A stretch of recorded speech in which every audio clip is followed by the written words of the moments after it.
Good morning. Won't you just take a moment and turn around and wave at somebody and say good morning, welcome, hi, hello?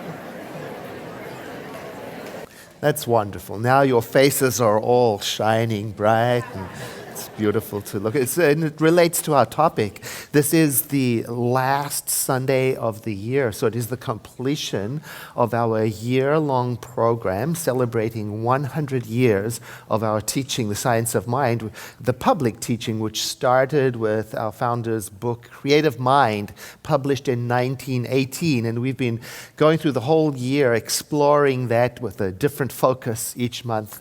This month, our focus is happiness and fulfillment. And today we're talking about happiness.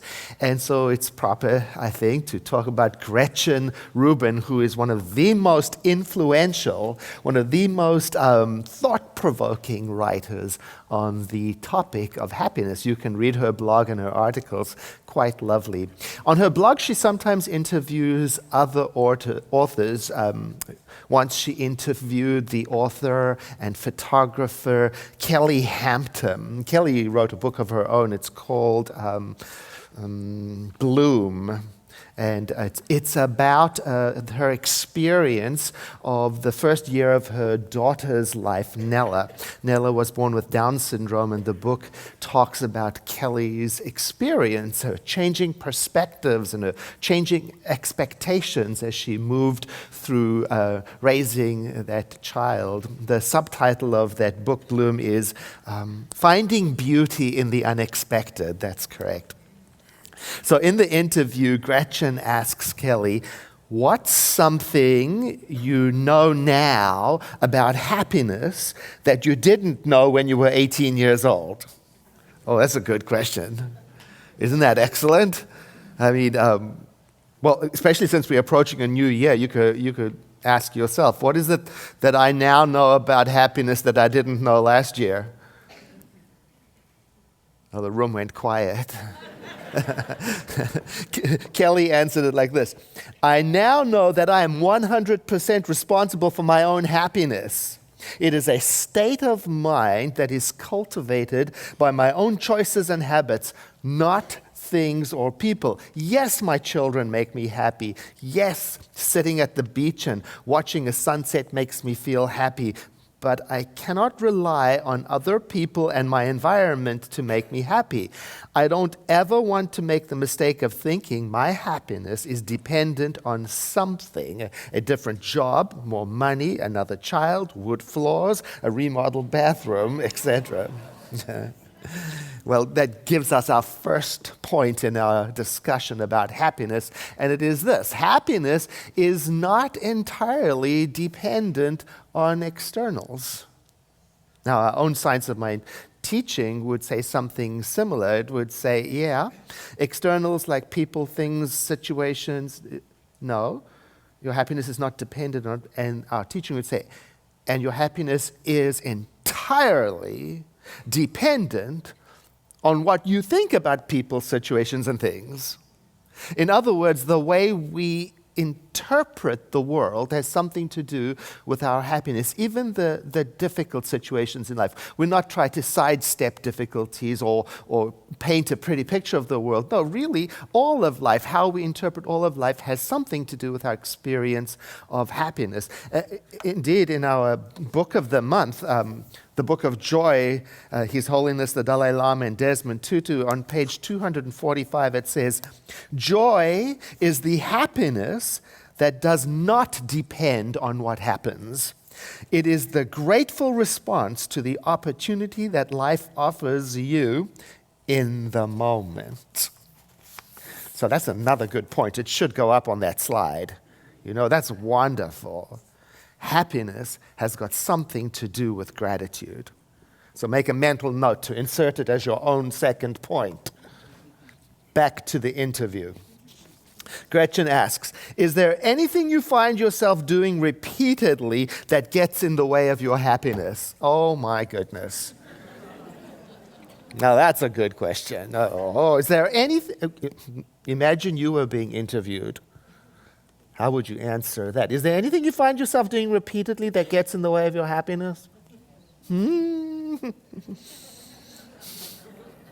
Here's Kelly's answer. She says, whenever I compare myself with others, my happiness takes a shot in the back. Yeah, I get it. Our own Science of Mind teaching would have something to say about that in this way. Negative self-talk, especially in destructive comparison in that form, negative self-talk can be problematic. Because negative self-talk is creative, but in a bad way. So what you say to yourself does matter. It matters. I'm so excited about the class I'm teaching next year on affirmations. The subtitle is, What to Say When You Talk to Yourself. It's about taking the inner language that we let run wild inside of us and then reframing it into more helpful, more supportive language so that we can be kinder to ourselves. And what's nice about this class and many of the other classes is you can take it in class or from the comfort of your home online. And it just so happens that today is the last day of the early bird registration discounts. And that's another point that should be up there. Happiness is connected to discounts. No, maybe. Okay, but back to the interview. Gretchen asks, have you ever been surprised that something you expected would make you very happy didn't, and vice versa? Oh, wow. I was reviewing this past year. Were there any surprises? Yeah. Kelly answers, when I was 18, I signed up to be a summer camp counselor at a pediatric cancer camp. I expected it would be nothing but heartbreaking, that I would be overwhelmed with pity and sadness, but I thought it would be good for me and I wanted to help. At orientation, I was given my counselor pack, which included my camp t-shirt, and the screen print on the back read, Camp Catch a Rainbow, the happiest place on earth. And it was. There was an incredible freedom at that camp to just be. In the midst of everything these kids had gone through, sickness, hospital stays, hair loss, they came to camp because they wanted to have fun. They talked about their illness with such honesty and courage, it made me evaluate my own life and what I had to learn. And then she goes on to explain how she kept on going back. For 4 years, every summer she signed up to go to camp because she started to crave what she found there. The happiness, the dancing, the stories, the authenticity, and the laughter. When she left camp, she felt empowered, happier, better.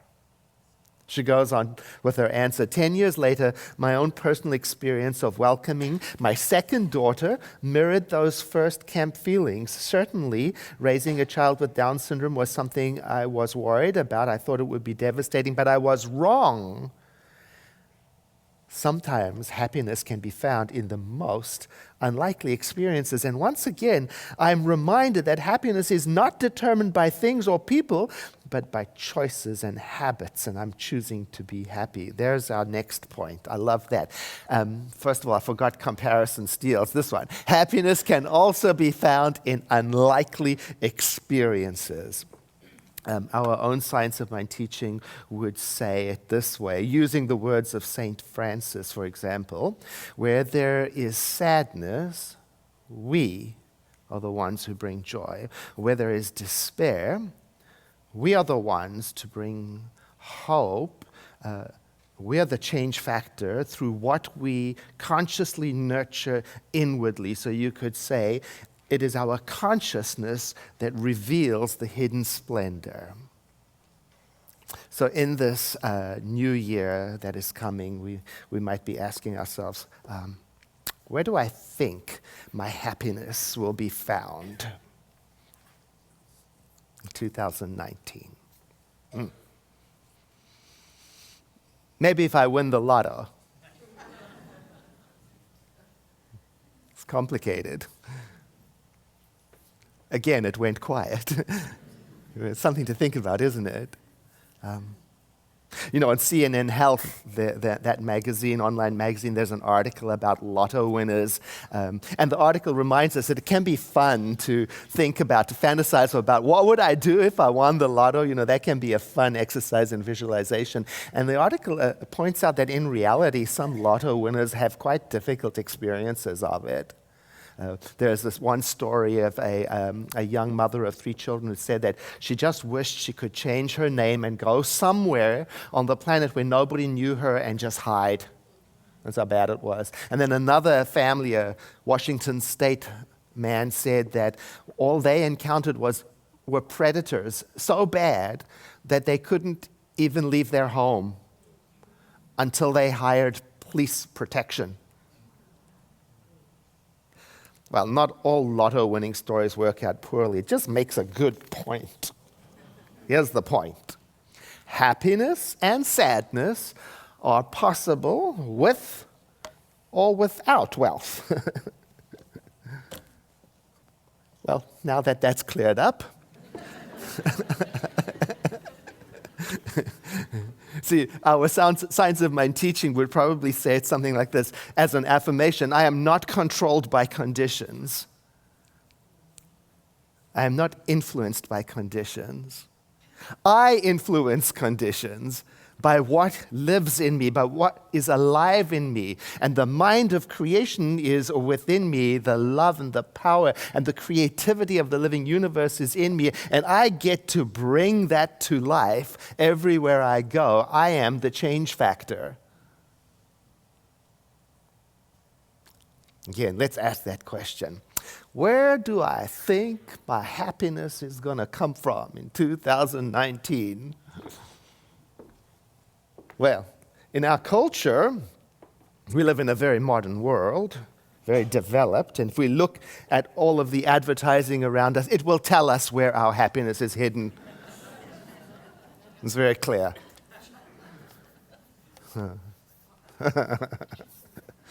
Well, let me introduce you to the Happier Planet Index. It's a study that shows that wealthy Western countries, often seen as the standard for success across the world, well, they don't rank very highly when it comes to happiness on the Happier Planet Index. Now, you can go look up the Happier Planet Index and see how they get their results. It's still there. It's absolutely wonderful. Now, instead, several countries in, like, for example, Latin America and Asia Pacific region, they're leading the way with well-being and happiness, even though they have a much smaller ecological footprint on the planet. And it turns out that countries with the highest gross domestic product rate the lowest on the happiness index. Out of the major nations studied, the 3 largest ones, United States, India, and China, all, by the way, aggressively pursuing growth-based development models, aggressively, and all have decreasing happiness indexes. Oh, well, there's our next point. What you pursue, what you chase, what you hunt down may have something to do with your happiness. So, what do you plan to chase in 2019? What are you planning to pursue? Because apparently what some nations are aggressively pursuing is apparently not leading to happiness. It's a clue. Oh, I love the verb to pursue. Because it can also mean to practice. It can also mean to engage in. It can even mean to discuss or to investigate or to explore. I like that. So instead of saying I'm pursuing happiness, I could say I'm practicing happiness. I could say I'm consciously engaging in happiness. I'm investigating it, I'm exploring it, I'm discussing, and I like that better than saying I'm chasing happiness, because I notice that when I chase something, it runs away.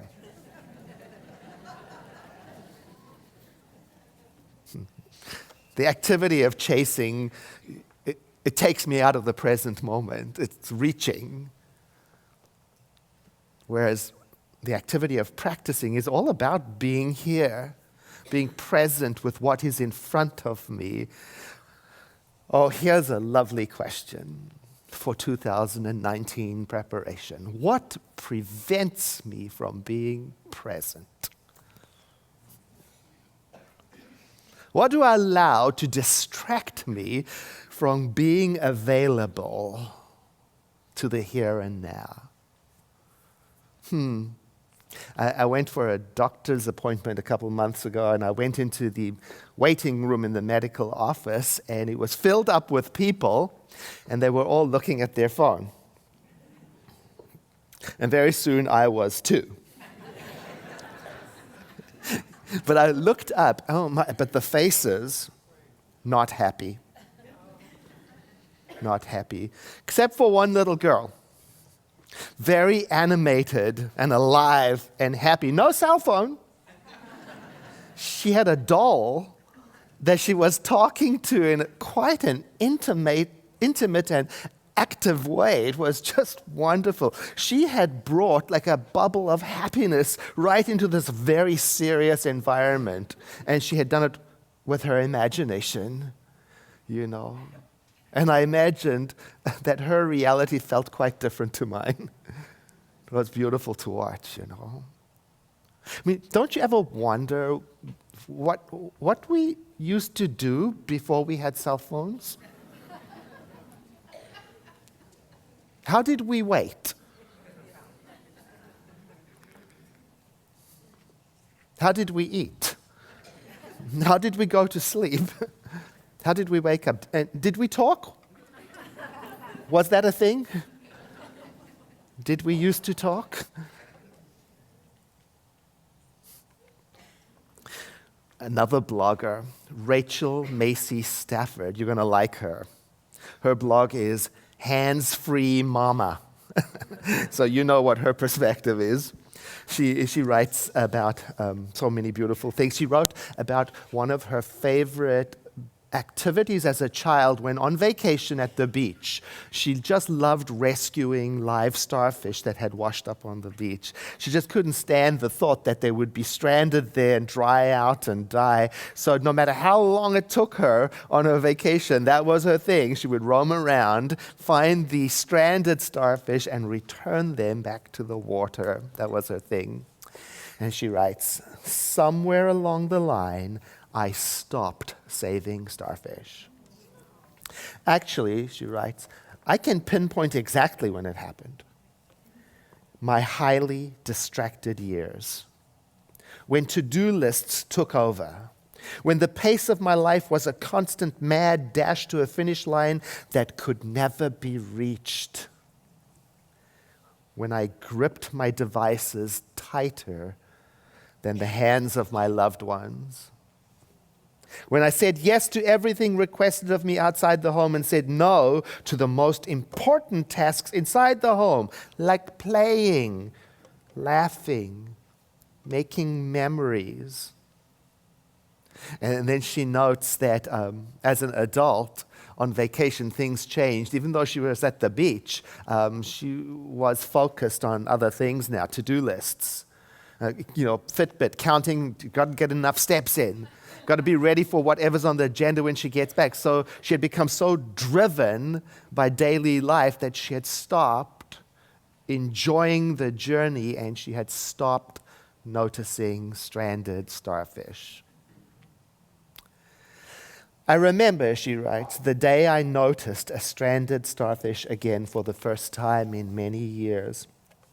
It was right in that time that I was in the process of waking up from my distracted state and slowly taking steps to reduce the daily distractions that were consuming my life. As I ran along the flat sand, something caught my eye in a tide pool.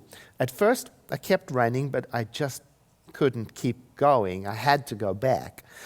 Peering into the stagnant water, I saw a small starfish that was missing a limb. It appeared to be dead, but I felt compelled to wade in to be certain. Oddly, my inner perfectionist didn't even balk at the fact that I had to get my new running shoes wet to reach the creature. With urgency, I reached into the water and pulled it out. I turned the starfish over, expecting to see no movement. But amazingly, its tiny tube feet waved at me. I surmised that the poor starfish had been the partial snack of a predator. Despite missing a part, it was alive and was fighting to survive. Breathe, I whispered to the broken starfish, breathe. And suddenly it occurred to me that tears were dripping down my face. I was not really talking to the starfish. I was talking to myself. Because living a chaotic, overscheduled existence meant I had become too busy to breathe, and I was tired. Oh, so very tired of holding my breath. Rescuing a stranded starfish, like I did in the good old days, stirred up a deep desire in me to continue taking more small steps towards the calm, present, and gratitude-filled, hands-free life I wanted to live. Right then and there, it became crystal clear what I didn't want the rest of my life to feel like. And here are the thoughts that went through my head on that day, words that have become my daily prayer, my hands-free mantra, my vow to breathe. And here are the words she birthed in that moment. No longer do I want to feel like I'm always running late. No longer do I want to feel like I'll never catch up. No longer do I want to feel compelled to rush my children through life. No longer do I want to feel the brush of a hurried kiss on my husband's lips. No longer do I want to feel guilty when I sit down to rest. No longer do I want to feel depleted and empty. No longer do I want to feel like each day is a blur. No longer do I want to feel half alive. Instead, I vow to breathe. I vow to look my children in the eyes and step into their world. I vow to remember what my heart loves to do and then stop making excuses. I vow to close my eyes in gratitude and open my eyes wide in wonder. I vow to have face-to-face, soul-to-soul connections with the ones who share my life. I vow to read a book, to dance in the rain, to say, take your time and mean it. I vow to give a good kiss, to leave a surprise note, to do absolutely nothing from time to time. I vow to rest, laugh, play, wait, dream, and breathe, so I can truly live. You and I have the right, the inalienable right, to pursue happiness. And by that I mean to practice it. And these vows may very well be a good example of how a person might practice happiness, especially now that we are approaching the beginning of a new year. Oh, I think it's a wonderful time to ask ourselves questions like, is there anything I can do less of? Is there anything I can do more of that will bring the joy that is in me into this world? And then, if necessary, maybe consider writing some vows of your very own. I invite you now to take a breath in with me and to exhale, letting your eyes close as we take a moment of prayer. And I invite each one of you in your own way to recognize that ground of all being, or that presence that some call the divine, the mind of creation, that which is everywhere present, eternal, immortal, that which is beyond names. And as we each recognize that, calling it our source, we identify with it. I identify myself with that which is everywhere present so that I may understand my life as being part of it, an expression of it, so that I may understand my mind as using its creative energy when I think and pray, and I accept this as being the truth of all living beings. And this leads me to a realization that there is a natural joy in me that is present like a silent witness, no matter where I am, no matter what I'm doing. And through this prayer, then, I'm cleansing the lens of my perception so that I may interpret this life through this filter of radiant acceptance, blissful peace, joy. And doing so, I'm filled with a sense of completion and readiness. And so I release this word of prayer into that aspect of the divine that we call the law, as a reminder to refrain from effort or reaching or chasing or pursuing, and to rest instead in the gentle knowing that where I am, the full rich presence of the Holy One is. And together we say, and so it is.